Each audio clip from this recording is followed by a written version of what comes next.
Presented by Kamla Music.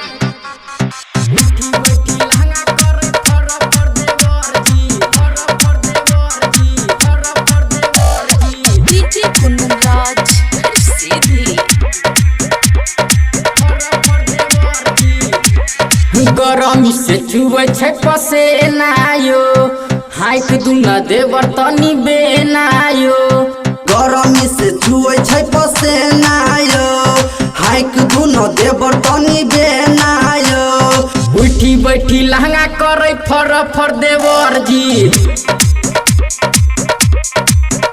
हे यो चैत में चोली करे चर चर देवर जी। सैया माटी लगाना बनल है हर जी गेलै कमाए घरे छोड़ के मेहर जी।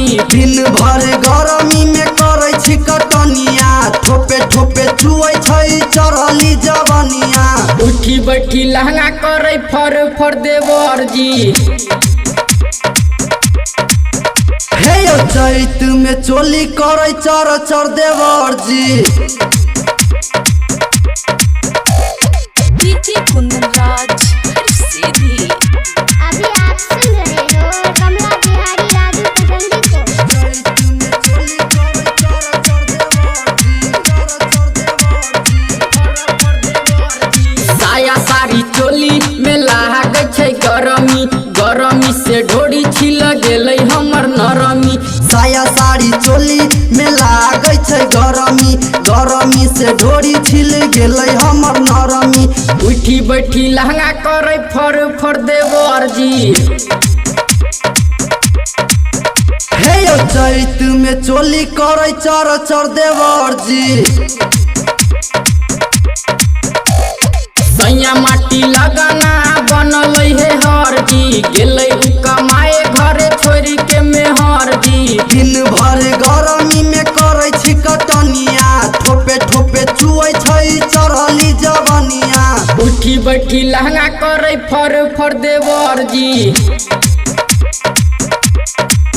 हे यो चैत में चोली करे चर चर देवर जी।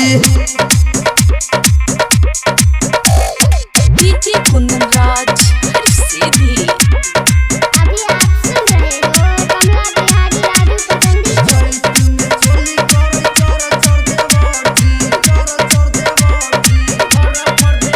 जी। सुनु ये देवर राजू जनी सारा माई गरमी भर काम असो अहे चलाई।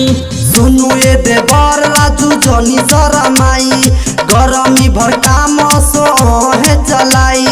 कमला बिहारी सैया बोले अरबर जी। हे यो चैत में चोली हमर करे चर चर जी। सैया माटी लगाना बनल है हर जी गेलै कमाए घरे छोड़ के मेहर जी।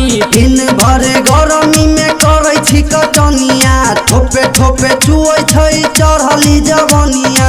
उठी बैठी लहंगा करे फर फर देवर जी। हे यो चैत में चोली करे चर चर देवर जी।